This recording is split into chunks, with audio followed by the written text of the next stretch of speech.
This was a special episode. Hope y'all like the intro that I did and something new that I tried out.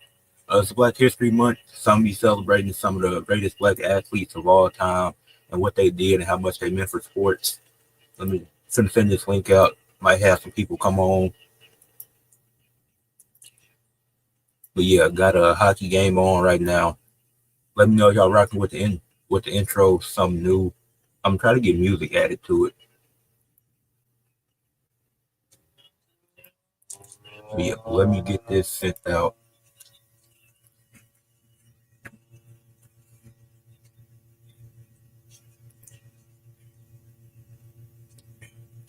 But yeah, y'all liking the intro. Let me know something new I tried out.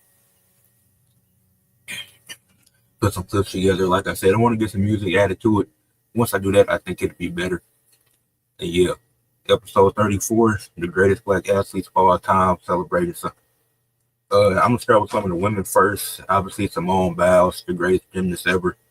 11 Olympic medals, 7 gold, 2 silver, and 2 bronze. 30 world championships, world championship medals, 23 gold, 4 silver, and 3 bronze.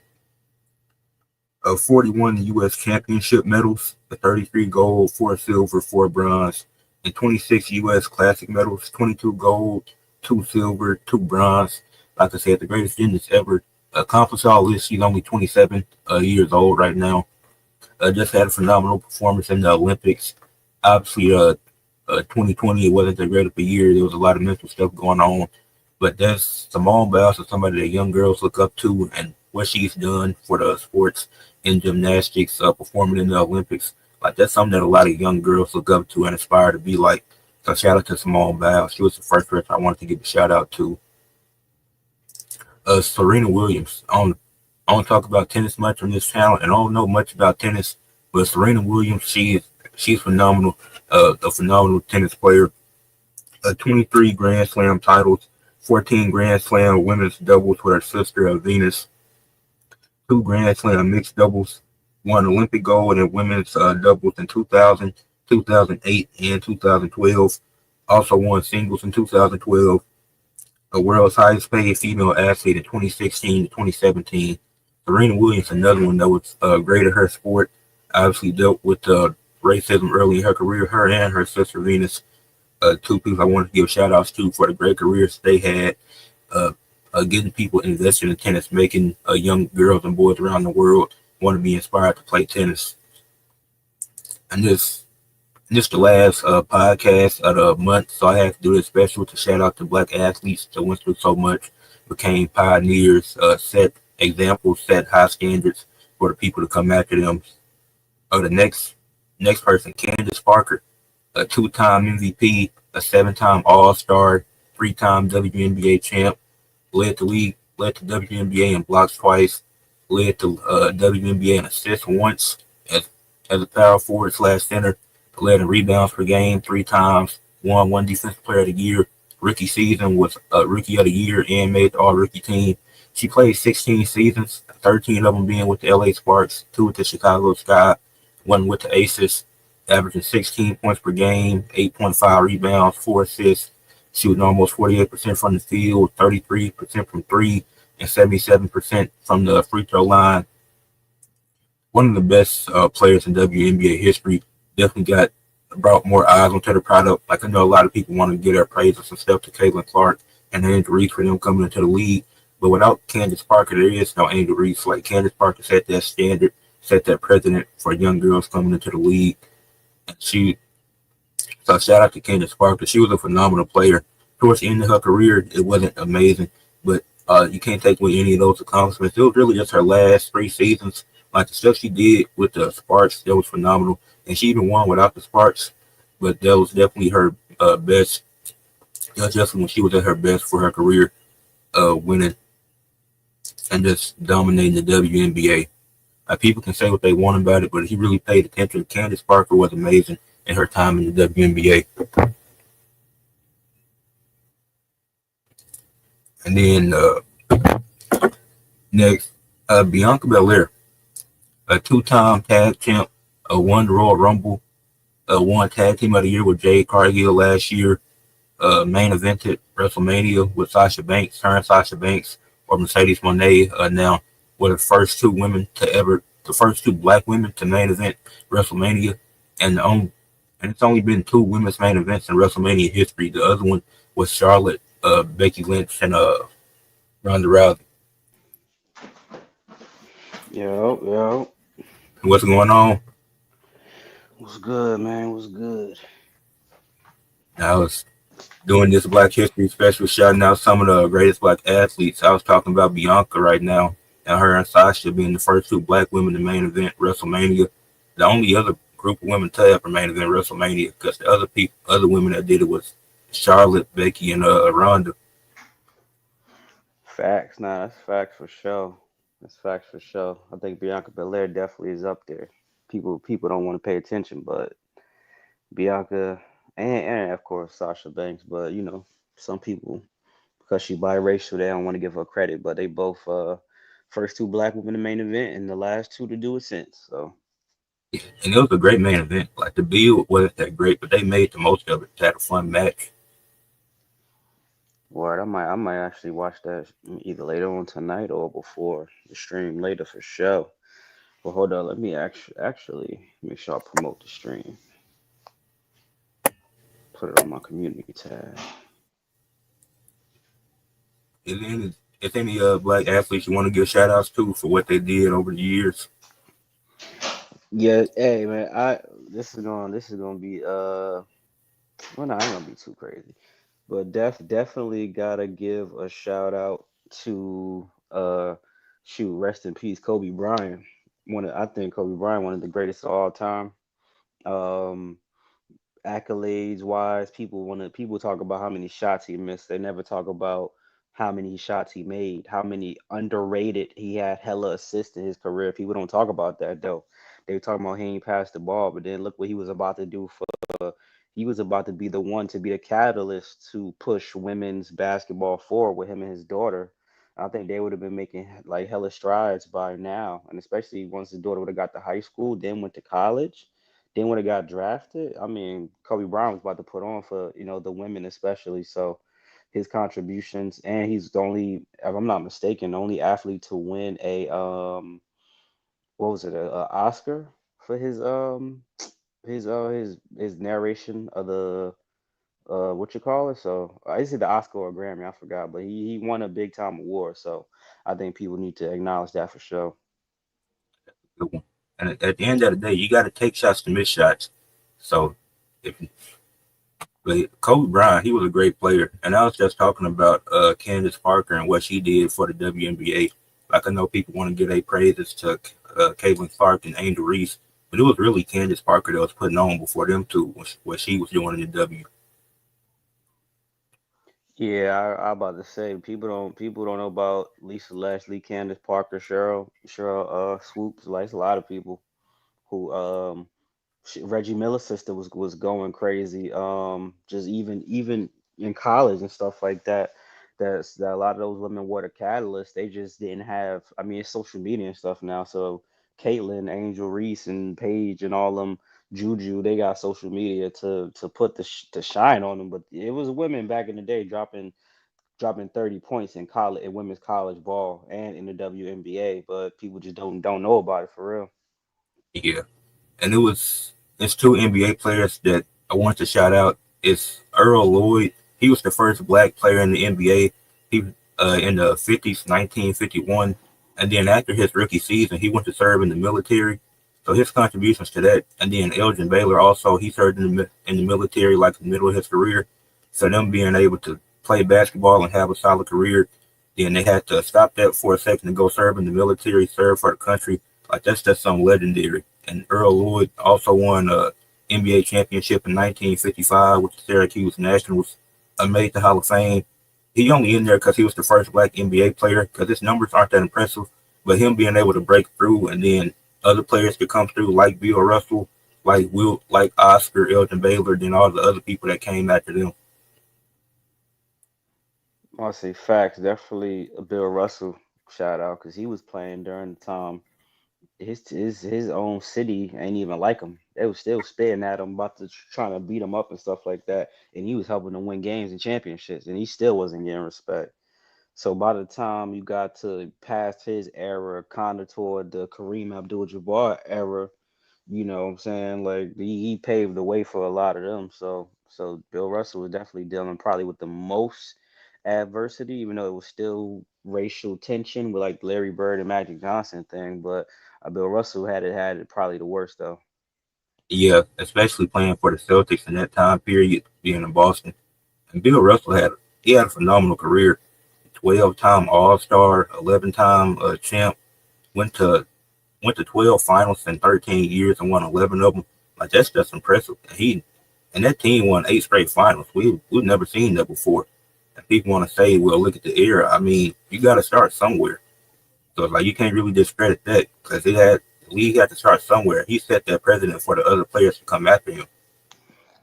I'm not right. Talking about look at the era. What the fuck you want him to do? To travel in time? Like it's nothing he can do about that, bro. Like I mean, well, if he was in this era, well, he's not, and we can't make the scenario, motherfucker. You can simulate the shit on 2K, but that shit not accurate. There's nothing you can do to discredit what you playing against a bunch of plumbers. That was the time, bro. Basketball wasn't popular. Basketball was actually not about to make it if it wasn't for Magic Johnson, and Larry Bird. So at the end of the day, you be thankful that he even made it to where it is today.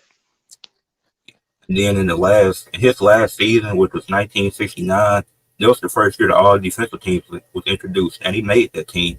So imagine if he had that his whole career, he'd probably be setting records for all defensive teams, defensive player of the years. Him and Wilt, like that was two of the best defenders in the league, and people like to discredit them because of the era they played in. Well, that's not fair because at the end of the day, it has to start somewhere. They can't just change what happened. Man, people don't even know what Wilt Chamberlain real stats really is. That's the even more crazy thing. This man could have had hella 100-point games, and we just don't know. Yeah, him and Bill Russell definitely set some records like with blocks and rebounds that we don't even know about.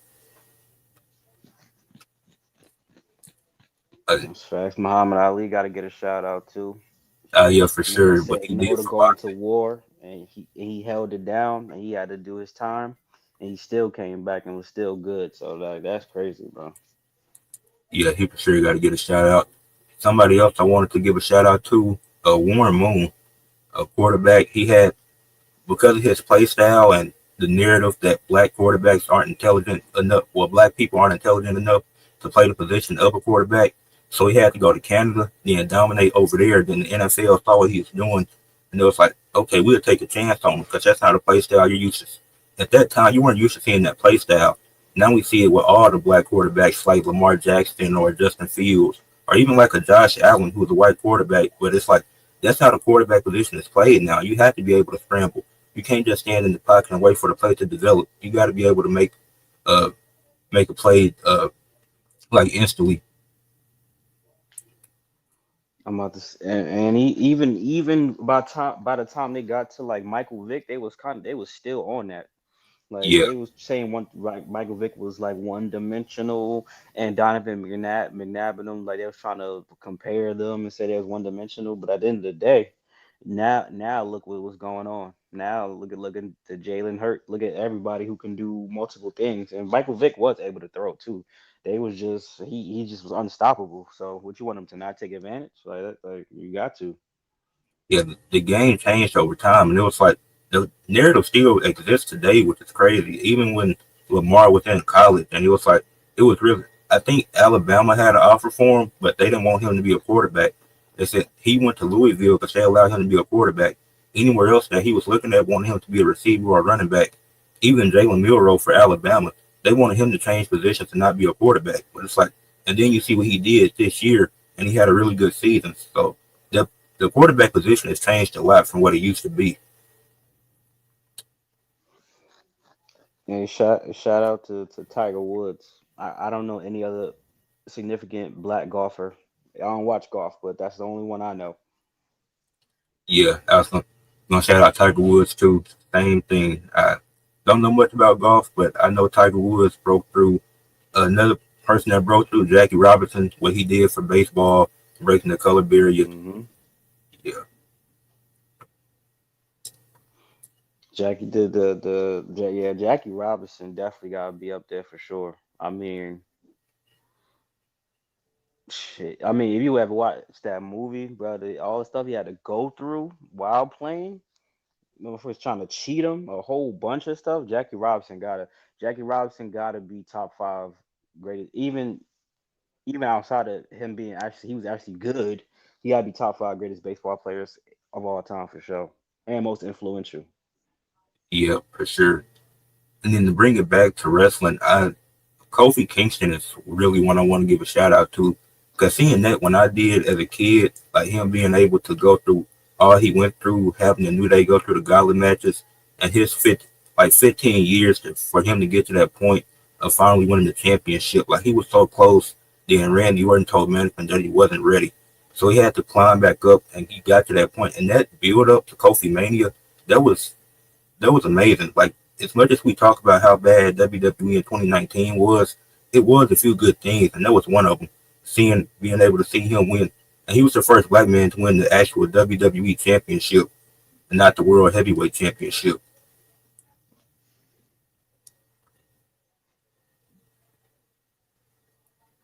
Hmm. Yeah, I mean, yeah.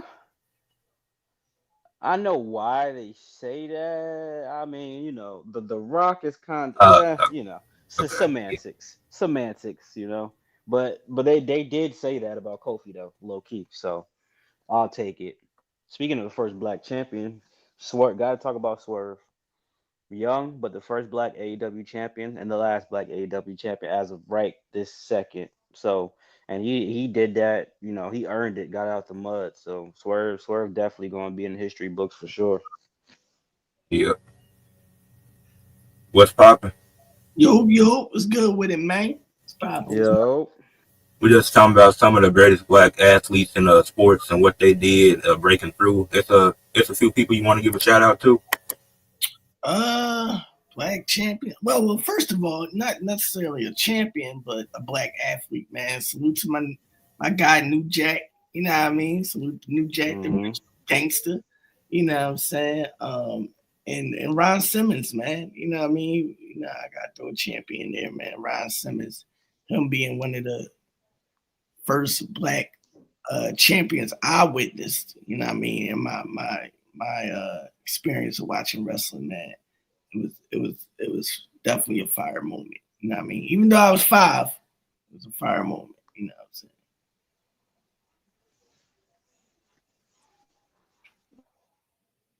Yeah, for Arthur Ashe. Like, don't know much about tennis, but him being able to break through, I think that was a really cool moment for sports. Like Arthur Ashe, even Jazz breaking through, getting into WWE, being in TNA. Oh shit, my bad. My shit kept going in and out. No, that's a fact. That's a fact. You know what I'm saying? Somebody else. Jazz, and Jacqueline got them in there. Yeah. No, Jazz was a beast One though. of the two. Even during their era, they had to overcome just being they try to make them the sex objects and stuff. But they were actually good wrestlers. So they overcame all that adversity, and then still to this day, both are legendary. So that's good for sure. Yeah. Before y'all came on, I was talking about Simone Biles and what she did for gymnastics. I just think what she was able to do and what all she went through, even like during that 2020 stuff during the Olympics, and just being able to come back 2024 and how young she's did it. Like Simone Biles was only 27, and that's insane with all the accomplishments she has so far. Yeah, she's the goat of gymnastics. I don't care. I don't really know. I think she the goat regardless of Yep, gymnastics for sure. And I mean, as far as Olympic athletes go, she got to be ranked top 10 ever. I think. probably top 5 when you think about it. I say, don't she got like over more than 10 medals? Yeah, she got 11 Olympic medals. See, a lot of people can't, and most of them gold, I assume. Yeah, she got 7 gold, 2 silver, 2 bronze. That's crazy, bro. And then that's just Shikari too. Shikari, give Shikari some credit too.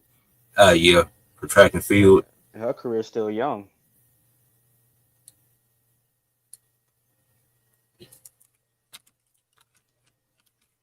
Let's see.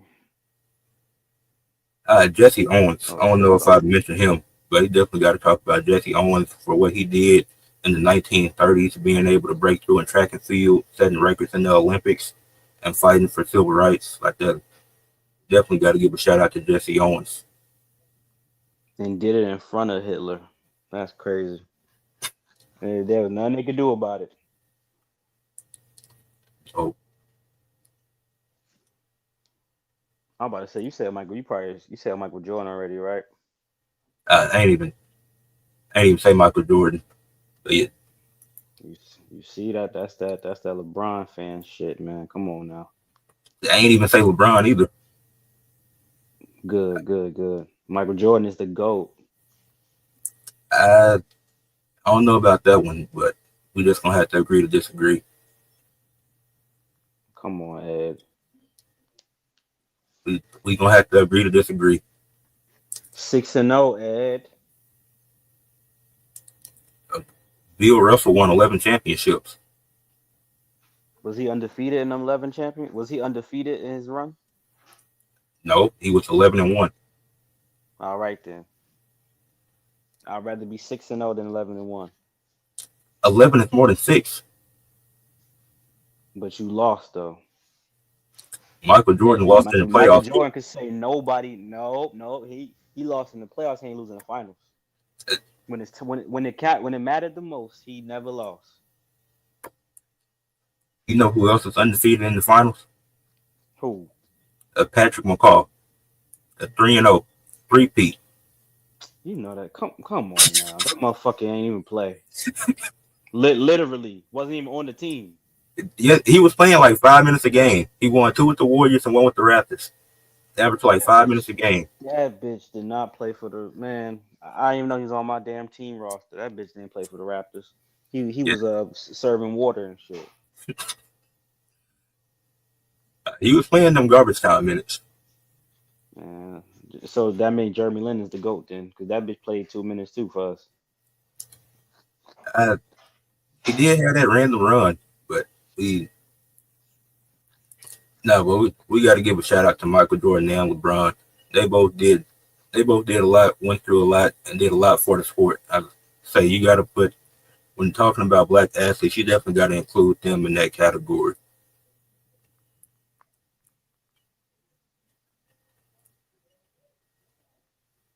I'm trying to think who else. It's not a lot of them, man. It's not a lot of them. I mean, it's a lot of them, but I'm talking of significance. Who the shit? I'm trying to think as far as college basketball, man. Shout out to Jay Williams. Would have been, if it wouldn't have been for the accident, he would have been nice in the NBA.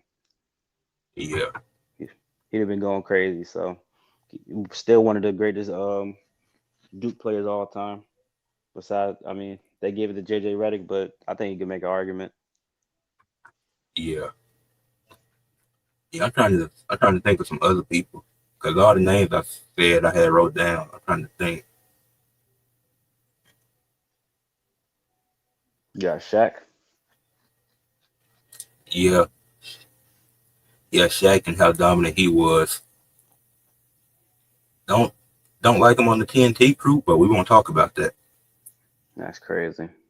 No, I get tired of him talking about Bol. Hey man, shout out to Bobo Pops though. He was actually playing basketball and not on the bench and shit. Shout out to him, Manute Bol. Matumbo's going crazy. Yeah, for Great sure. defender.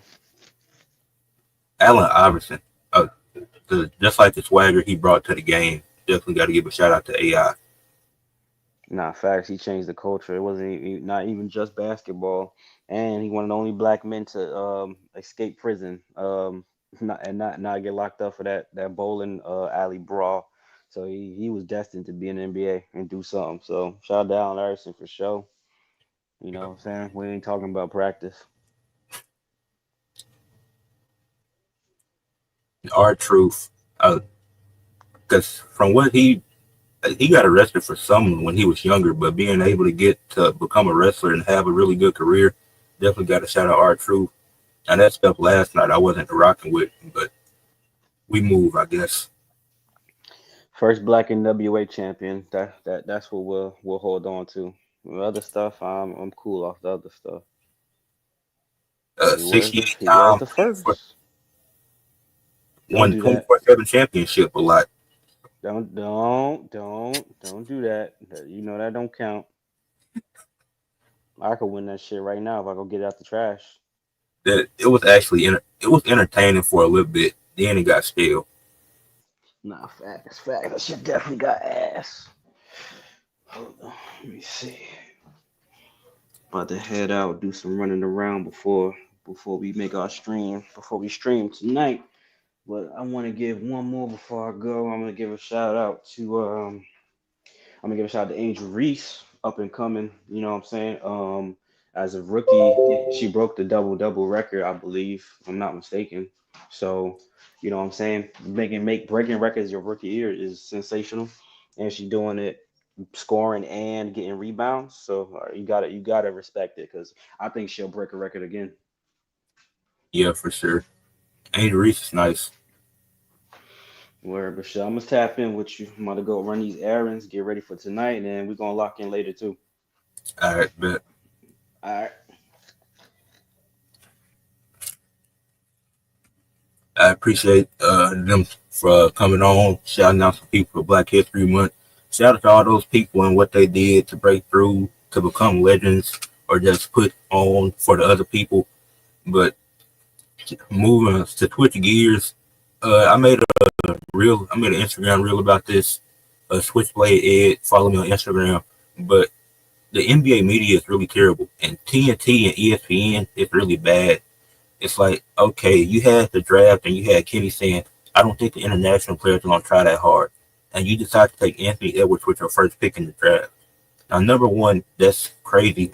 That sounds racist. And I don't think Kenny's intention was to be racist, but I don't think you should say that on national TV when you're doing the draft, when you got some of the best players in the league. Like, that's disrespectful to them. Like saying, oh, I don't think they're going to try that hard. Like, that's crazy. Then you had Shaq talking about Bowl, just glazing Bowl. Like, he's not that good of a player. He's a solid player. He's not bad. But you're just glazing Bowl for no reason during the All-Star weekend. Like, that's absurd to me. You got ESPN. The only people ESPN talk about are Steph, LeBron, and Kevin Durant.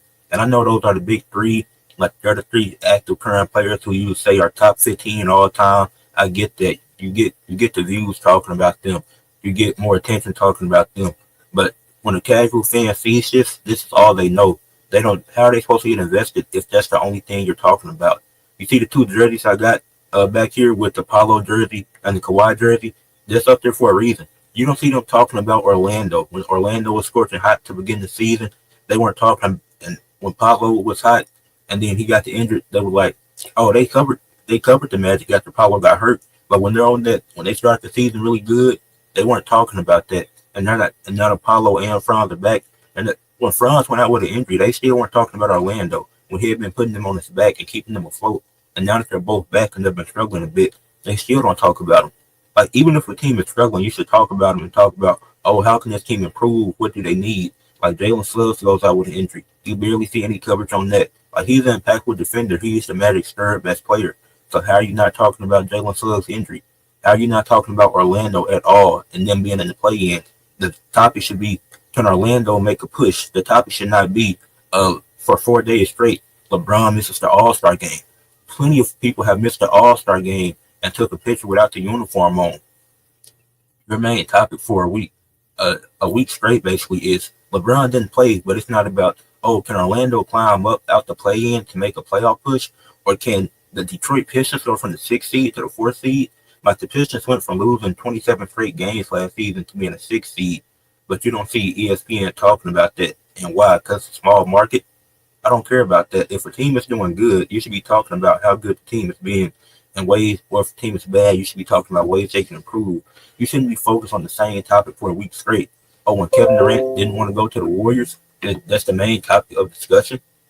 He's a grown man, and he doesn't want to go to the Warriors for he doesn't want to go to the Warriors because Draymond Green. It's beef, it's tension and beef there. Kevin Durant made it clear that he loves Steph like as a friend. They're great friends, but he doesn't want to be around Draymond because that's a toxic environment to be in. That's why he doesn't want to go there. It's that simple. That shouldn't be a topic of conversation a week straight. I had a Kawhi jersey because Kawhi was out most of the season, and James Harden and Norman Powell were keeping the Clippers afloat. But it wasn't conversations of, oh, should Norman Powell be an all-star? You weren't seeing that. The TNT guys talked about it for sure. I know they mentioned that, but ESPN, you didn't see that. You don't see them talking about, oh, the Clippers, they're thriving this year, and Kawhi isn't playing. So imagine what they'll be like when he's back. And now that he's back, they're still not getting talked about, and they're 6th in the West. Like, a lot of people were expecting them to be out to play in or barely making the play in, not having Kawhi. But they'll stay afloat and been a great team this year. But that's not getting talked about. That's the problem with the media. The Pistons, the Cavaliers, the Pacers, Rockets, Grizzlies, Clippers, those teams are getting no coverage. Stephen A. Smith said he doesn't believe in OKC as a contender, but he has faith in the Warriors. That sounds ridiculous. The Pacers, who have been a good team this year, they started slow. Tyrese Halliburton started slow, but Pascal Siakam has had an all-star year, and the Pacers have been solid. They're the 4th seed in the East. No media coverage. The Cavaliers, one of the top seed in the East, top seed in the league, they're still being doubted as a contender. How can you doubt the Cleveland Cavaliers as a contender? You have Donovan Mitchell, Darius Garland, Evan Mobley, Jared Allen. One of the best defensive teams in the league. They also have a really good offense. If you remember last year, Jared Allen was injured in the playoffs against the Celtics. He wasn't able to play in that series, or if he did, he played towards the end of it in game 4 or 5 because they lost that series in 5 games, and they went to 7 with Orlando. But that team improved. They got better coaching, and they made a deal at the deadline to get DeAndre Hunter, which was a great move. And there's people still doubting this team. You're not talking about the Rockets, who've been great this season. The Rockets have been really good. Like, we've seen them win 41 games last year, and we knew, oh yeah, they can take steps. Ime Udoka as the head coach, they could definitely take steps. But the casual fan doesn't know this if ESPN isn't covering how good they're being. The Grizzlies, with Ja Morant missing 10 plus games and Jaren Jackson having to be the best player because he's been the most available, that's not getting talked about. Desmond Bane struggling and Jaren Jackson being the best player, not getting talked about. And there's moments in games where it looks like Josh's best player or it looks like Jaren Jackson's best player. The game that the Grizzlies and Magic had last night, it's not going to get talked about. You want to know why? Because they don't want you to believe that it's defense being played. They want to tear down all these teams because there's too much offense going on. Okay, look at the Memphis Grizzlies and Orlando Magic, February 21st, 2025. Don't look at the box score and say, oh, it's a low-scoring game. Now, look, if you can find the game, watch the actual replay of that game because it was a good defensive battle, a grounded-out win for the Grizzlies. They won by 1. It was both teams shot under 41% from the field. Both teams struggled shooting from 3. What's going on, OG? And like in that game, both of those teams were struggling shooting the ball. And Ja Morant, he had to put the Grizzlies on his back, and they ended up getting a win after Paolo and Franz missed shots at the end of the game. But those aren't the type of games you see ESPN talking about. They only cover the main stuff. That's the problem with the media now. They only cover the main topics of what's going on. They don't talk about, oh, this game that the Grizzlies and Magic had last night, which was a defensive battle. But if the game was 130 to 128, it'd be a problem with that game because it's too much offense. But when it is good defensive games like that, it doesn't get talked about. So that's just my little spiel on the media and why I really don't like NBA media. And that's why I'm here to provide coverage on all these teams. Because I'll sit down and watch the Wizards and Bucks play to see Chris Middleton's debut. And it wasn't, and Giannis fouled out in that game too. And the Bucks went on a stretch of 6 minutes and 30 seconds without scoring. As an NBA team, even if your best player fouls out, there's no reason for you to go almost 7 minutes without scoring a bucket. That's unacceptable. And Bobby Portis getting suspended for 25 games, that's not fair. His trainer got the medicines mixed up and said the wrong thing. And Bobby Portis, he needed some pain. He was going through some pain, needed some pain medicine, and he had the wrong prescription. So that's not really fair to Bobby Portis. So hopefully he can get that appealed somehow, because 25 games is kind of ridiculous. I can understand 5 if you want to cut it down to that, but he shouldn't be suspended. But that's my spiel on the NBA for this week. It just came back Wednesday, so it's not too much to talk about. But yeah, and I got a hockey game right now. Watch it. It's the Red Wings and the Wild. They playing right now. Got that on. And I just want to talk about the NHL and the new All-Star format they tried out. I love their new All-Star format. What the NHL did, they picked 4 countries and they picked the 4 most represented countries in the league, which is Canada, USA, Finland, and Sweden. Then they had the best players for each of those countries represented, and they put them in a mini tournament throughout over a week stretch. It lasted 8 days from February 12th to February 20th, and they did a mini tournament to determine which country was the best, which country had the best hockey players. And there was a lot of fun games in this. Like Canada beat Sweden in a fun game. Sweden was in a lot of close games too. They had a fun game with Finland, which Finland ended up winning. They had Sweden and USA. Sweden was able to win that game. The Canada versus USA, the championship game, that was really fun. Like if the NBA and NFL adopted formats like this, where you split it into the 4 most represented countries or 4 most represented nations, then you did a tournament that lasts 7 to 8 days, I think that'll work and keep the fans entertained. Because the fans went crazy for this. Like the NHL fans, the hockey fans, they popped out for this. Like the old stadiums were filled watching these games, and everybody was enjoying it. Like people that don't even watch hockey were invested because of how they split it up, trying to see which country has the best hockey players. And it ended up being Canada. They won the whole tournament. So I like that format that the NHL did. I think other leagues should adopt that. Like if the NBA wants to do this, you split it up into the 4 most represented countries. It's kind of like the Olympic style. Not exactly the same, but it's close to it. Then you did a tournament that lasts over a week, a little mini tournament. It'd be cool, and I think the players would try more because it was the players were definitely trying in these games, and there was like real emotion in that. Like after the USA lost to Canada, like you could see the emotions in their face. Like they were mad they lost, and obviously you saw the fights early on, and it's hockey, so fights always happen. But you can see the emotion in their faces after losing these games. Like they wanted to get to that championship. They wanted to be playing that Thursday night in the 4 Nations Cup. Like that's a really cool concept for the NHL All-Star game. I enjoyed it. Then Connor McDavid, he won it for Canada. So shout out to Canada for winning the 4 Nations Championship. It was a fun tournament. And I think, I watched all those games. Then moving on to some volleyball stuff. The Pro Volleyball Federation doing their first All-Star game today.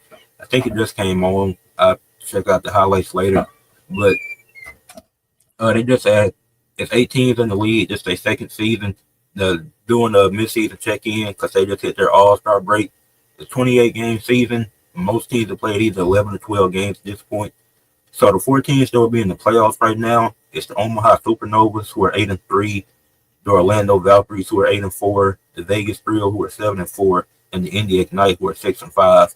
Those are the top 4 teams right now in the Pro Volleyball Federation. Those teams would make the playoffs. Then the teams on the outside looking in, the Atlanta Vibe, who are 6-6, the Grand Rapids Rise, who are 4-7, the Columbus Fury, who are 3-8.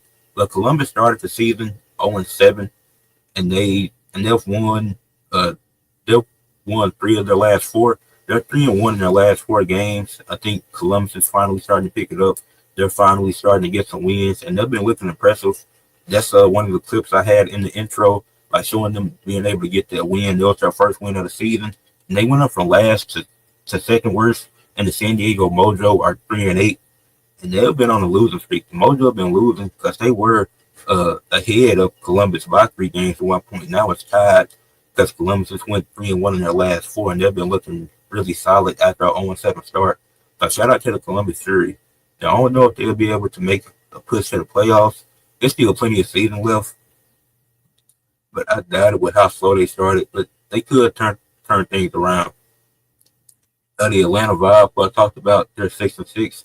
They played the most sets in the league so far. They played 48 sets, which is 4 sets per game in the league, and that's a lot. So it means they've won 60 games, lost 60 games. So it's like they've just been really a really mediocre team. Like they're going to 4 and 5 sets a lot, and that's not a recipe to winning if you're going to 5 sets a lot this early into the season.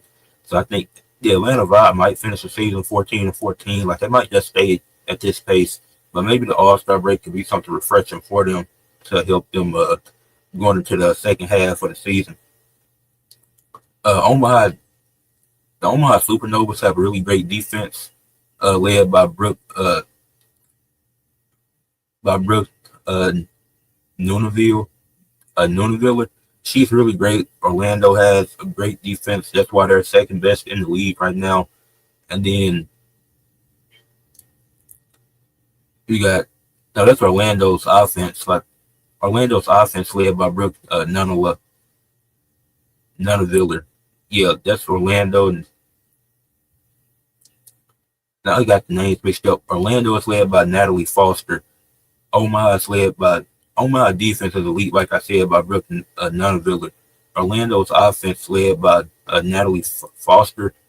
Great. You got the best offense and defense in the league at the top of the league. Omaha, the best defense, and they're sitting at 8-3. Orlando, they're 8-4, sitting at second.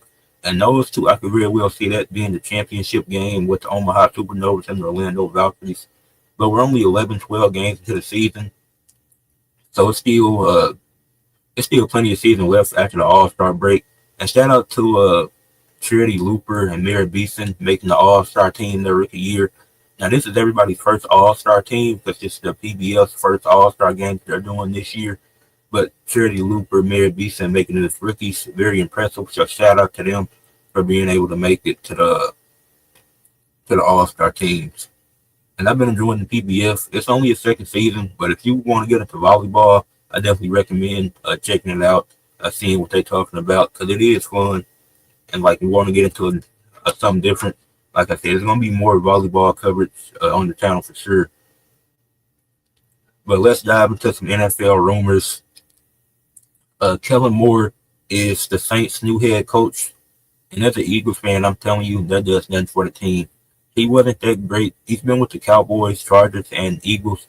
And he won a Super Bowl with the Eagles. But think about the teams I just compared it to. That Chargers team is the same one that, well, I forget which years he was. But he was with the Chargers and Cowboys, and they didn't do nothing in recent memory. The Eagles had one of the best offenses and offensive lines in the league. They had the best offensive line in the league, period. But Kellen Moore doesn't really do nothing. Like, he didn't change anything for the Eagles. It was like hand the ball to Saquon Barkley and go. That's essentially what it was. Like, it was the Eagles playbook was so predictable because of how elite Saquon Barkley was, but you couldn't really stop him. And then they could change it up sometimes too, because you got A.J. Brown and Devontae Smith, Dallas Goedert. You got good offensive weapons led by a great quarterback in Jalen Hurts. And I talked about that earlier, how dynamic quarterbacks are now. It's like Kellen Moore going to the Saints. Now that you have Alvin Kamara, that's not going to do anything. And you still have Derek Carr, unless you're moving on from him to start Spencer Rattler. I don't see much changes for the Saints. I don't think Kellen Moore is a good addition as the head coach. Like, we've seen offensive coordinators lead the Eagles and not do much. Like, we've seen Shane Steichen lead the Eagles and go to the Colts, and they've just been a mediocre team. Like, it's the Saints. Do the Saints want to be a mediocre team, or do they want to be a playoff team? Because if you want to be a mediocre team, Kellen Moore is the perfect guy. But if you want to go to the playoffs and actually make a push, you need somebody better than Kellen Moore as your head coach. You need somebody with head coaching experience. But I think Kellen Moore is going to get exposed as the head coach with New Orleans. That's my honest opinion. Deebo Samuel and Tyreek Hill have been rumored to the Ravens. I don't think the way that people are looking at the Ravens, everybody's looking at it wrong, or at least most people. What the Ravens need is a wide receiver 3. They need a reliable 3. Their one being Zay Flowers is fine. Zay Flowers is a great wide receiver. And if he's not injured, things in that playoff game may look a little different. And that's not to make an excuse, that's just the reality of it. And there's injuries every season, so I'm not gonna go down that route. You can do that with a lot of guys and a lot of people. But Zay Flowers being your one is fine. Rashad Bateman being your two is fine because he can create separation. Rashad Bateman is really underrated. What they need is a three. They need to go into the draft to get a valuable wide receiver three to help them improve that team. Because I think after Zay Flowers and Rashad Bateman, that's where it gets tough. Because obviously you got the tight ends and Likely and Mark Andrews who are both good. And I think Likely should get more snaps next year than Andrews. Because Andrews is getting up there in age, so it's time to like let Isaiah Likely have the keys, let him dominate. But I don't think they need to target a Debo or Tyreek Hill because number one, it's gonna hurt the cap space, and then you already also have Derrick Henry, you got him on a small deal, but I don't think those receivers are gonna be looking for small deals. And I think Debo Samuel, he isn't what he used to be. Debo Samuel wouldn't change anything for the Ravens. Then Tyreek Hill, maybe he changes a little bit, but what they need is a reliable three. That's what they really need because everything else on offense they have. You have Mark Andrews, Isaiah Likely, Derrick Henry, Zay Flowers, Rashad Bateman. But you need a wide receiver three. That's what you need. Because I'm struggling to think Nelson Aguilar is their three right now. You need somebody better than Nelson Aguilar as their third wide receiver. And you could probably get some good wide receiver value at the end of the first round with the pick they have. And if I do an NFL mock draft or just talk about some of the top prospects they can go after, I'll do that in the future. But they don't need a wide receiver. They don't need to be looking for a one. Because number one, Debo wouldn't be that. Debo would be a two to Zay Flowers, and then Rashad Bateman's touches will go down. Keep Zay Flowers and Bateman, get a wide receiver three in the draft. That's what I suggest. The Jets are looking to reset. Aaron Rodgers made it clear he is not coming back. And when Aaron Rodgers leaving, Devontae Adams not staying either. Now, where they go, I don't know. But now the Jets have to reset with Garrett Wilson and Breece Hall. And it's going to be a hard reset, getting rid of your starting quarterback and the receiver that you just brought in. Like, it's tough for the Jets because this decade, they're the only AFC team not to make the playoffs. All the other 15 teams in the AFC have made the playoffs this decade. There's only 3 teams in total that haven't made the playoffs at all this decade. Those other 2 teams are the Panthers and Falcons. So you're in that territory as the 3 teams to not make the playoffs this decade with the Falcons and Panthers. So that's kind of embarrassing. Well, it is embarrassing. And the Jets, they're having the reset, so I don't know. They're in for a bad season. I feel bad for Garrett Wilson and Breece Hall, Sauce Gardner even, because they're all really talented. But this team is going to take a hard step back. The defense will still be solid, but the offense definitely got some concerns there. T. Higgins is possibly getting franchise tagged again. T. Higgins really doesn't want to be there. Like, from what it seems like, he doesn't want to be with the Bengals anymore. If he doesn't get franchise tagged and he leaves, I think the 2 best destinations for him are the Panthers and the Patriots. I know you're saying, well, why would he go to the Panthers instead? Or why would he go to either team instead? Because they're both worse. But the thing is, he wants to get money. And I think he would help both of those teams. Like, he'll be instant one for both of those teams. And I think T. Higgins as a one, he'll be really good. He won't be what Jamar Chase is as the one for the Bengals, but he'll be really good. Like, you get Bryce Young, the real wide receiver one, and have him with T. Higgins. That team can make a little bit of noise in the South. They won't go anywhere in the playoffs. They'll probably lose in the first round, or maybe get to the second round and then lose there. But they could definitely make some noise and be fighting for a playoff spot if they get T. Higgins. And then the Patriots, they need a wide receiver one just as bad as the Panthers do. So you can get a T. Higgins type player, get a T. Higgins, and that's going to do wonders for the team. It's definitely going to improve. And I think being able to get it downfield to him, that'll take a little bit of pressure off Ramondre Stevenson, and then you're able to get the ball downfield. Then once you're at like the 30 or 20-yard line, you can run the ball more. And then the last thing I wanted to talk about, it's not a rumor, a storyline, was more of a storyline than a rumor, but Zach Martin, the guard for the Cowboys, played 11 seasons, made 7 Pro Bowls. He's retiring. Y'all know I'm an Eagles fan, but let me give my shout out to Zach Martin. Had a really good career. I hope he enjoys retirement. So, shout out to Zach Martin. And let's talk about wrestling and what's happened this week. Now I'm gonna be on Black Clock Booking Stream later today, but this was Raw. The main, and I'm I'm just talking about main things from the show. It's not everything. Gunther and Jay's storyline is progressing, but I hate the way that's being talked about online, and I hate that Gunther said that he wishes he was doing something else. Because it's like at the end of the day, Gunther said this does nothing for his legacy. If it does nothing for your legacy, why would you attack him to begin with? That gives Jay more of a reason to want to face Gunther for the title. And the story ain't as bad as people think. I'm fine with Jay and Gunther running it again, but I think it definitely progressed with Gunther coming through the crowd and doing that segment. It progresses the story. I enjoyed it. Pete Dunne, Penta, and Ludwig Kaiser. That the mid card scene is rising, but the mid card champion isn't there. But I'm gonna have a video after Raw on Netflix this week, this Monday. I'll probably drop it on Tuesday. Let me just say, I like the mid card scene, but I do like what they're doing with the mid card scene. I feel like there was a good way to progress all three of them, building them up, building Penta up. Obviously, still getting the wins. Pete Dunne putting on a good match once again. Then Ludwig Kaiser getting involved. You would probably run the triple threat at one point, at some point, because they all have something to be mad at each other over. Neither one of them can beat Penta. Then Ludwig Kaiser and Pete Dunne keep getting in each other's way, and then they keep attacking Penta. So it's like he's at, oh, they're trying to take me out. Then eventually it's going to, everything boils over, and all three of them go at it.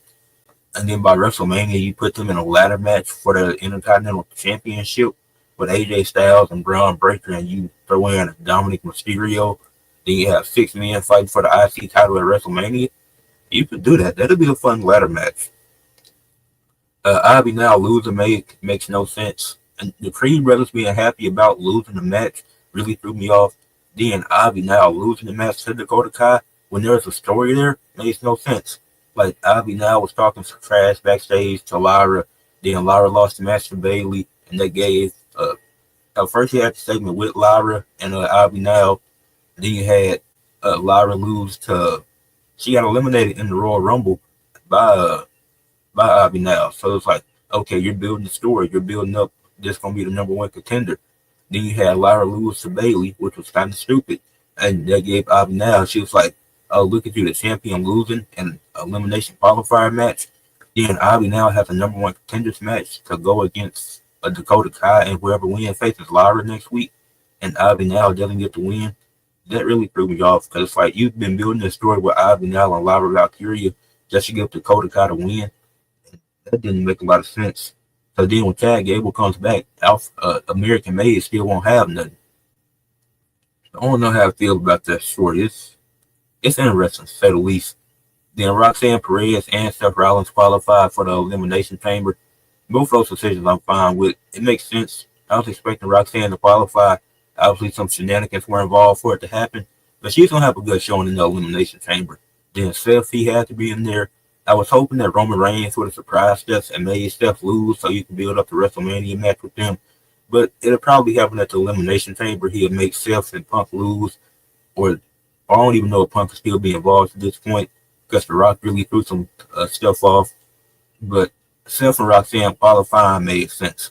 If Roman did interfere and cost and help Finn get to the Elimination Chamber, it would have been cool for the Judgment Day story. Because Judgment Day all went 0-3 that night on Raw. If at least one of them could have got a win, and that one was Finn, even with interference, that'd be something different. What's good, homie? What's going on, K Quick?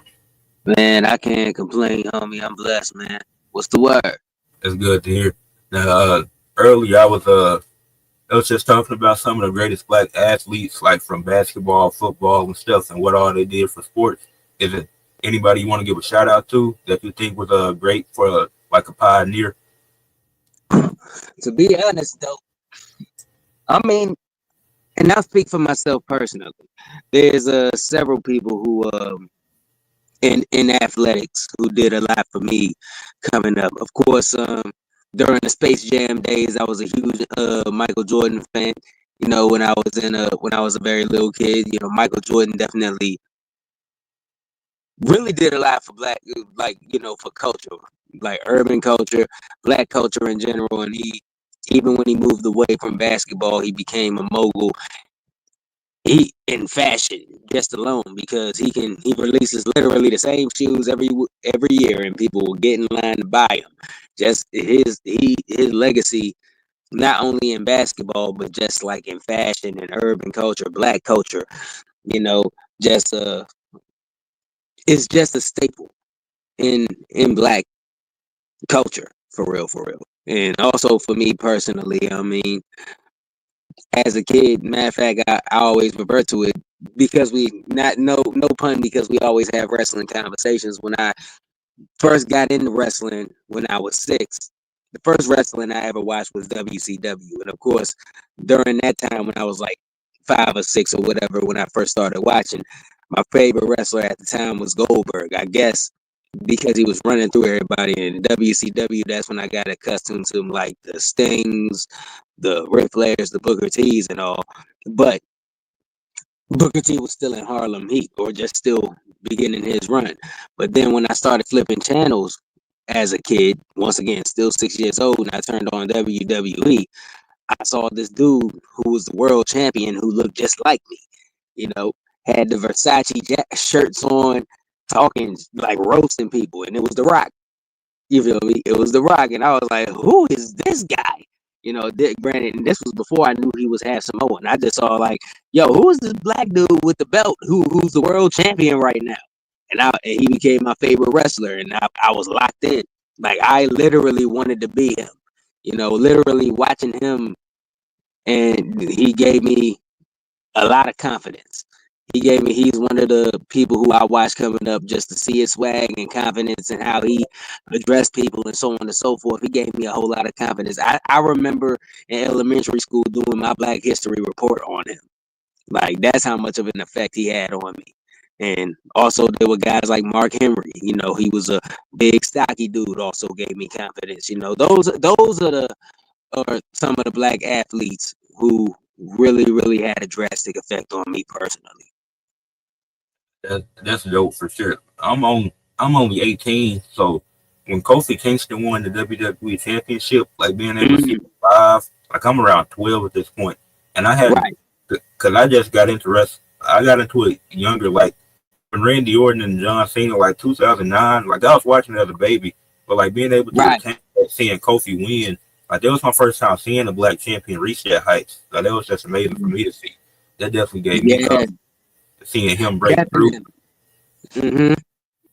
Man, it's just something about, you know, seeing someone like you or someone that looks like you or someone that can represent people that look like you at the top of the, you know, food chain at that. Because granted, because after when I got older, did my history, looked at old matches, like before The Rock, like the only other world champion was Ron Simmons, Farouk. You know what I mean? And then after Rock, Booker T became champion in WCW and so on and so forth. But there was in wrestling, there was not a lot of representation for us as world champions.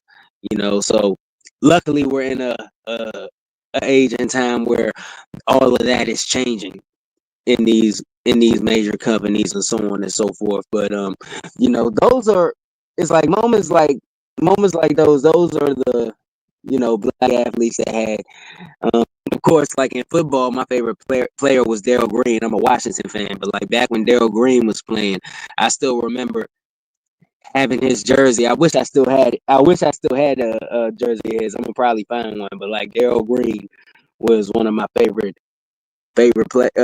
football players. You know, in the boxing world, I still remember. I mean, I came up in the time where Roy Jones Jr. was on a tear, where he was like the best pound for pound boxer, just swagging out and just knocking everybody out. These are things that I remember coming up, you know, and those are like the people who had like the biggest impact on me. Yeah. And when I was I'm glad you brought up the football because when I was in 11th grade last year, I took AP African American Studies, and one of our end of the year projects, we got to pick a specific topic that we wanted to speak on. I made mine about the black quarterback narrative for how the black people aren't intelligent enough to beat quarterbacks, I did 2 football Right. presentations. The other one was about Lamar Jackson. So like, and I really focused on that because it was like obviously Warren Moon, he was the first one to break through and set that Yes, precedent indeed. for Michael Vick and all the other guys and Yes, McNabb. indeed. Being able to see Lamar and Jalen Hurts and guys like that, seeing them in real time, seeing that like, oh, they wanted him to be a wide receiver running back. So he was, I'm not doing that. So I'm going to Louisville where they actually value me. Then him becoming Right. a 2-time MVP. Yes, sir. Yes, sir. Yeah, definitely, man. Warren, man, that's crazy. I don't hear his name too much, yo. That's crazy work, man. But that's definitely a good one, man. Definitely a good one, and of course, shoot, I can't even talk about sports if I can't forget to mention Allen Iverson, man. Like Allen Iverson definitely had.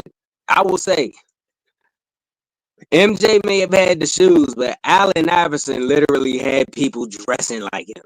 Like you know, like back in the 2000s. This may be I think this is a little before your time.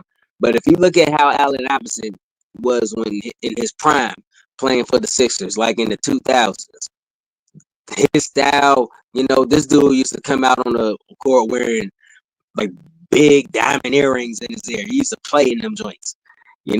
Everything from the cornrows, the headbands. He used to wear like the compression sleeve on his arm for like, medical reasons. But dudes was wearing that like for fashion. He made people wear like the little finger sleeve bands and all that stuff, like just for fashion. Like that's when the street ball, the AND1 series was going on, and like literally everybody was just like basically like an image of AI. Because he was famous for having all the handles, he crossing up Michael Jordan, all this stuff. Like he was almost the representation of street ball in the NBA. He had definitely a huge impact on the culture. Yeah, and I've seen that now. Like I did my research and stuff like on AI, and it's like people talk about SGA, Shea, him having aura, but I think Allen Iverson, that's really what aura was. People Yes, sir. bird at the time.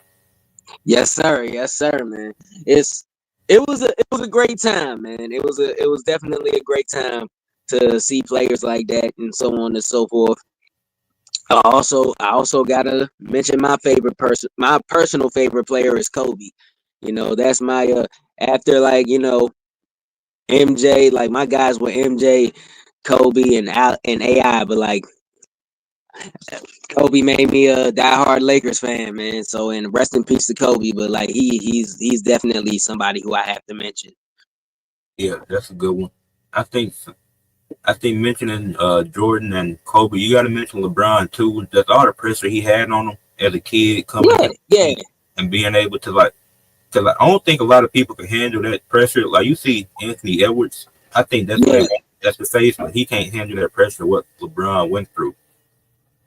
Definitely, he had and granted, I'll give LeBron the credit. He's the only person from the next generation after Michael and Kobe to get mentioned, and that even though despite who you may feel is or is not the greatest of all time, the fact that he was able to make it into the conversation, we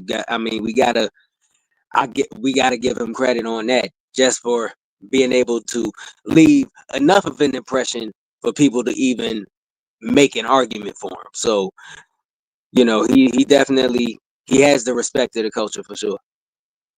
Yeah, and there's plenty of, and I talked about some other athletes earlier. There's plenty of other ones. Oscar Ashe, what he did for tennis, and Jesse Owens, and Definitely. yeah, like it's just great to see that black people being able to break through, even like Candace Parker and what she did for the WNBA. And like you get to this point now where it's like, oh, it's common that we see this. It's common that we see a quarterback that's scrambling. That's not, you don't question that anymore. You can see you black people main event wrestling shows like Bianca and Sasha main event WrestleMania. The only other 2 women to do that. That was definitely a big moment in wrestling. Like I might go back and watch that match. Whole time now that we That's what Black talking Panther about it. did earlier. Definitely, man. That was a good one. That was a good one, man. And but yeah, dog, it's definitely yeah. Yeah, it's definitely when you when I think about all those people, it's just it's almost when you develop a connection like how I was talking about like what The Rock did for me, what I was talking about with all those people who I saw that were representation for colored people, for people of color, you know, back in the day coming up, or at least that had an impression on me. You grow and then you grow, and this is for like everybody who's black, who's a figure that you know attached to. Oh shoot, I gotta mention Muhammad Ali, man. That was my guy. Muhammad Ali was my guy, and granted, even though that was before my time, as soon as YouTube came, or in the movie Ali, because he was another one who I did when I was in elementary school, who I did a report on. You know, I used to look up all his interviews. I used to watch all his old fights and all that stuff. Another person who gave me confidence. It's almost you feel like you're related to them in a way.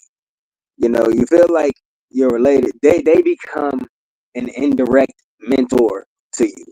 They add something to your character and to your personality that becomes a part of you, like that confidence that they give you, that intelligence that they give you, that drive and that motivation they give you. It's like it's almost the same thing as if you grew up with as something that a sibling would give you, or something that a father figure, a mother figure, or aunt or uncle would give you. That's how heavy of an impact that those people would have on you. And it's a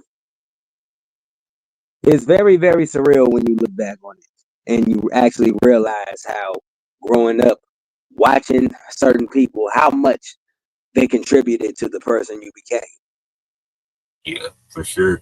And even recently, seeing a Swerve Strickland headline a Wembley Stadium show, like you don't, Mm, that's not something you often see. Like him, and he should have won that, definitely. but that's not a conversation for today. But him being able to headline that with Brian Danielson and them putting on a great match, being the Yes, first sir. black AEW World Champion, and just 5 years into the company, like that's something. Definitely. Yeah, man. And on the good news, that also shows the change because luckily, unlike other wrestling companies, we didn't have to wait 20 or 30 years into the company's into the company's existence for something like that to happen.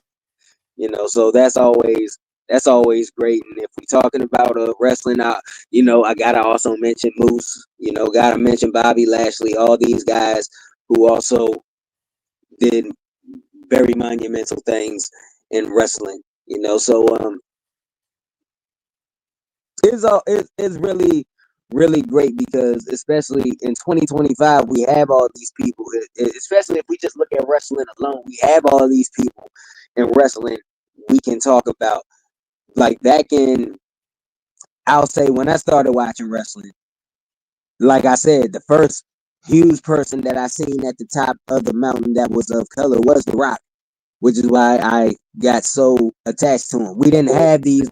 Granted, we had a whole lot of black wrestlers who paved the way for us. Don't get me wrong, who did monumental things, but to be the guy for a company, there were not a lot of examples that represented us. There was Rock and there was Ron Simmons. Those were the only two people who were the world champions of major promotions. And the fact that we can actually talk like this now, where we have so many other representations, we have the Kofi.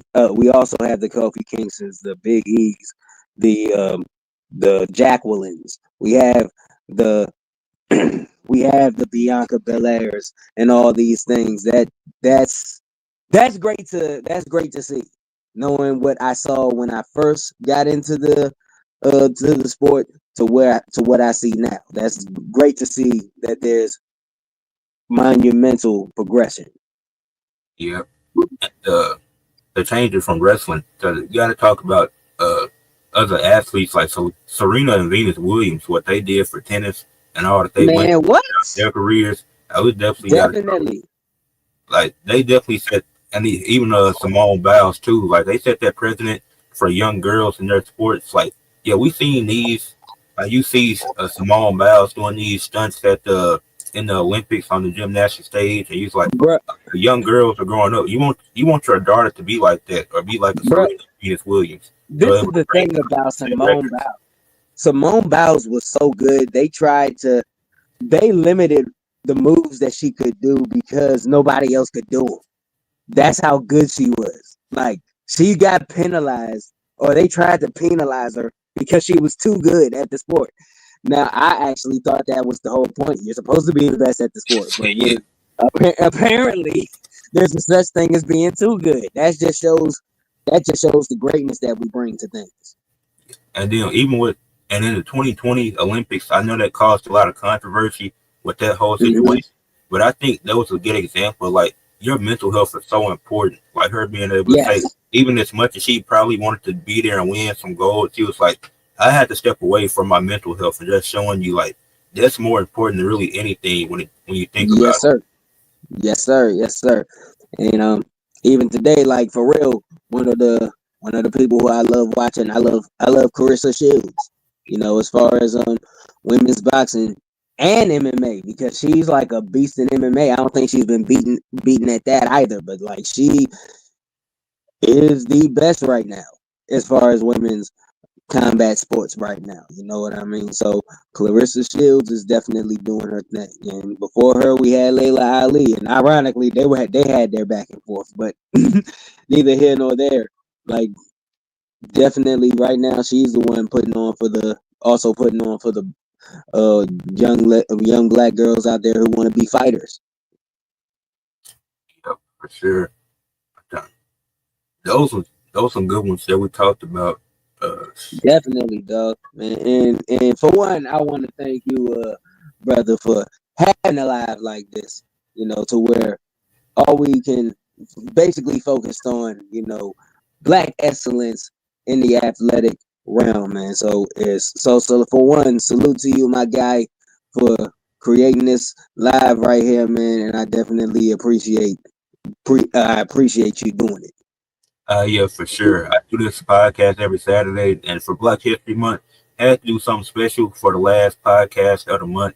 I give a shout out to all these people and being able to break through for people like us to see, and other people around the world to see like anything is possible.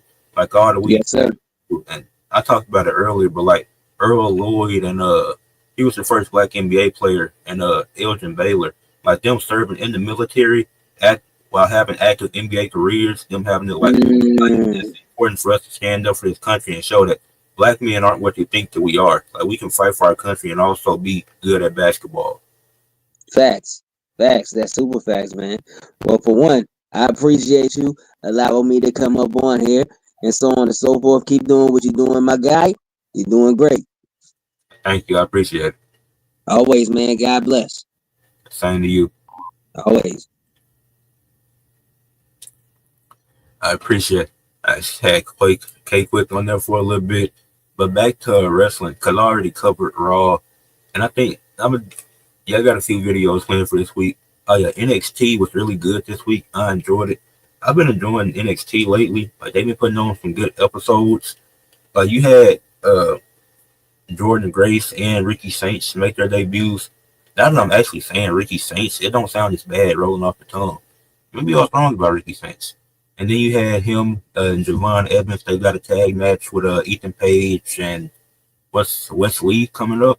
So this NXT gonna be fire. Then you had the TNA invasion angle. Like you obviously had Jordan Grace come on there and making her debut because now that she's with WWE. Her and Julie and Stephanie Valkyrie had a fun 6-woman tag team match against Fatal Influence, which Jordan Grace and them ended up winning. That was a fun match. You got the Hardy Boys versus No Quarter Catch Crew. I'm not a fan of that match. I think it's going to be bad. You need to run the Hardys and Frasium because I think that would actually be a fun match that people would enjoy. But No Quarter Catch Crew getting the match is kind of random. Zarya and Sol Ruka, they ended up beating the Meta Girls. So that was definitely, and it was an entertaining match too. Like Zarya finally getting to see her wrestle, seeing Sol Ruka wrestle again. Like I already knew Sol Ruka could wrestle, But being able to see her and Zarya do this tag team stuff, like it's cool. See what that, and then even though the Meta Girls took the loss, all four women looked good in the match. Like it was a great tag team match. And like I like the NXT focuses on the women's wrestling, and it's like the opposite of what the main roster is. Like it's a lot of women's wrestling and not as much men's wrestling, but it makes sense. He had Cameron Petrovic beat Kalani and Jada in a triple threat match, which is great for the story. Like even though I forget who took the pin, but Cameron Petrovic winning the match makes sense. Now she's the number one contender for the North American Championship. And then it keeps building the feud with Kalani and Jada as they got attacked. They went after each other after the match. So that's Jada Parker took the pin, then she attacked Cameron. Then Kalani, she was like she's been out for Jada Parker. So yeah, that's dope for sure. But NXT, really fun show. NXT's been the best weekly TV show this month. It could change depending on what Collision looking like tonight, because Collision been solid too. And then speaking of AEW, Dynamite, that segment with MJF and Hangman, that's what I need. Like they're having a match soon. I think it's gonna be at the pay-per-view, and I definitely got to see that because I love MJF, one of my favorite wrestlers right now. And Hangman, he's cool too. Not one of my favorites, but I do appreciate the work that he does. So that's gonna be a fun match that I'm looking forward to. And their segment was great. I can't wait. Powerhouse Hobbs isn't completely cooked. I mean, the match he had with Big Bill it was pretty entertaining. I enjoyed it. Then it ended in a 10 count. Powerhouse Hobbs got the win. It was interesting. I will say that. Now, what Big Bill? Now I know Chris Jericho finna be mad at Big Bill because he ain't been able to solve that problem of Powerhouse Hobbs. But yeah, then Chris Jericho got the match with Bandito tonight. That's gonna be okay. The Orange Cassidy beat Roderick Strong. The match was fun. Like I said on Couch to Stream yesterday, it was a fun match, but it was kind of pointless because neither one of them gonna beat Takeshita next week for the title. Because they doing Takeshita and Kenny Omega. You have to do it for the Don Callis story. And Megan Bayne beat Chris Statlander. That was a fun match. I really enjoyed it. Now the botch at the end with Thunder Rosa having a chair and not using it, that's really confusing, but we move. And then Mercedes and Momo Watanabe, they gonna have a match soon for the TBS title. I think this is where you have Mercedes drop it. I think Momo Watanabe's because Camille still ain't came back. Mercedes Moné getting the win against somebody like a Momo Watanabe who's credible in Japan. I don't know if they're gonna run that match at the AEW pay-per-view or they're gonna do it at a New Japan show. I think they should do it at a New Japan show because you're gonna get more eyes on the product. Like, and then you can build up her. And then you had that match around the same time frame as the AEW pay-per-view that's coming up, which I think is Revolution.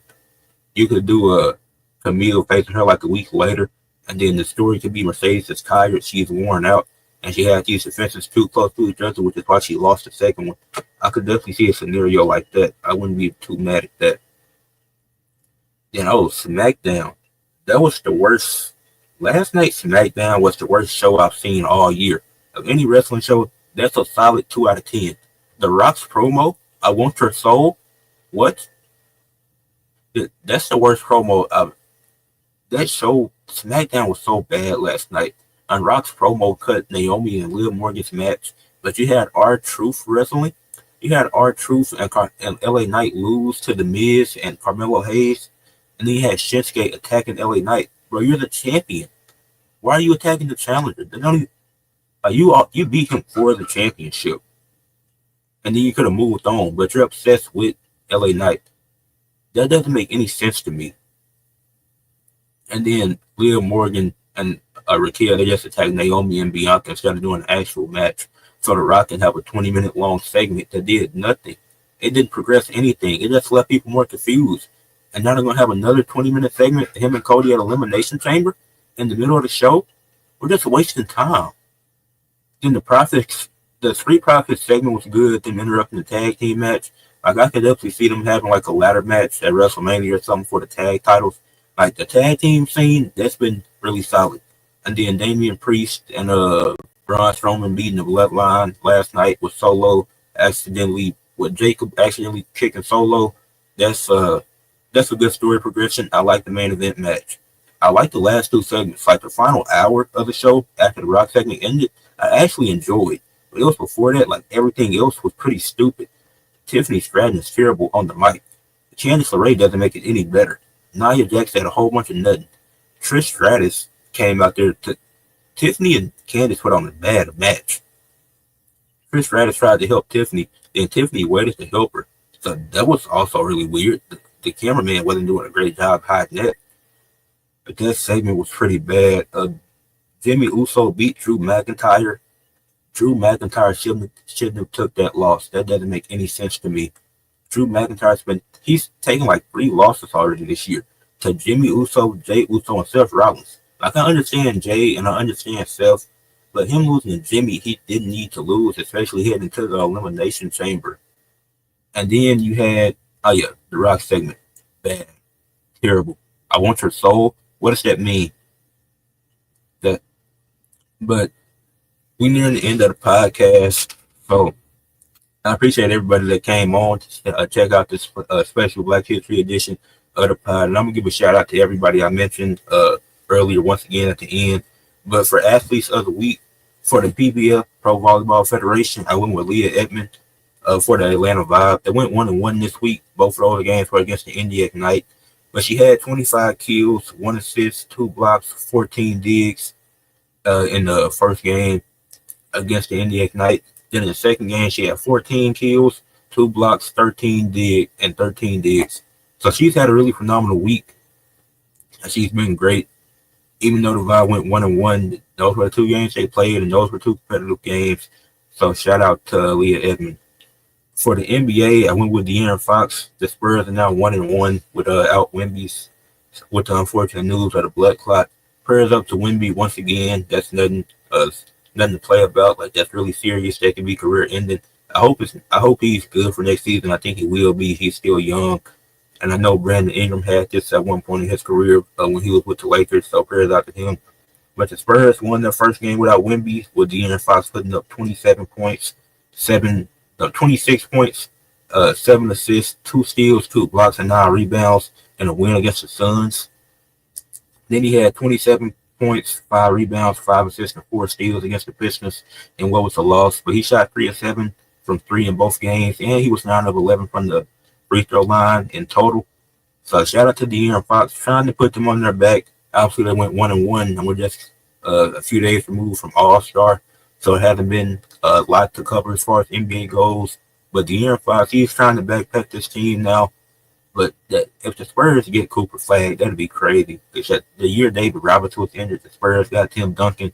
So we'll see where it goes. But for the NHL, obviously this is just the All-Star stuff. But Connor McDavid, he had a 1 goal, 1 assist, 2-point game in Canada's 5-3 win over Finland to advance to the championship.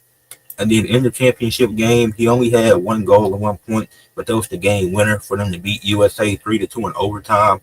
So I had to give it to Connor McDavid for his performances in the 2 Four Nations Cup games and the finals in the last 2 games. So for WWE, I went with Seth Rollins, defeating Finn Balor in a fun main event match on Raw. And the botch with Finn, it was bad. It's on Finn Balor. It's not on the ref. But I understand why the fans would be mad. Like, you haven't watched wrestling before. But that botch was on Finn Balor. But aside from that, from Finn not kicking out, that was a fun match. So shout out to Seth Rollins. For AEW, I went with Powerhouse Hobbs. His match with Big Bill was better than I expected. And he ended up getting the win in a False Count Anywhere's match, which ended with a 10 count because Big Bill wasn't able to get back up. So shout out to Powerhouse Hobbs. Shout out to Big Bill too. They both all did their part in that match, and Hobbs ended up getting the win. And then for TNA, I went with Leon Slater. Not Leon. I went with JDC. He beat Leon Slater in the match. The system did get involved, but it was a fun match, and I enjoyed it. And it was a match where the interference made sense. Then you had the stuff afterwards where the Hardys and even Obafemi came out. So it was a cool match. Those are my athletes of the week. And before we log off for episode 34 of Weekly Sports Talk with Ed, just once again, it's just great seeing the progress that Black athletes made. Black people in general being told they weren't intelligent enough for fighting, having to deal with racial slurs being thrown at them through games and stuff. Like, Simone Biles, Serena Williams, Candace Parker, Bianca Belair, Sasha Banks, or Mercedes Moné. Mercedes Moné, Earl Lloyd, Warren Moon, Kofi Kingston, Jesse Owens, Bill Russell, uh, Venus Williams, Arthur Ashe, Jazz, Elgin Baylor, Jackie Robinson, Tiger Woods, Muhammad Ali, Allison Felix, and plenty of other black men and women that broke through and did a lot for sports and just black people in general, setting examples and all that. Like, shout out to everything that they did for sports and what they were able to accomplish. But that's going to do it for Weekly Sports Talk with Ed, episode 34. I hope y'all enjoyed this live. Make sure you leave a like, share it with your friends so they can watch it back. Leave a comment on the video, subscribe to the channel, and happy Black History Month, everybody.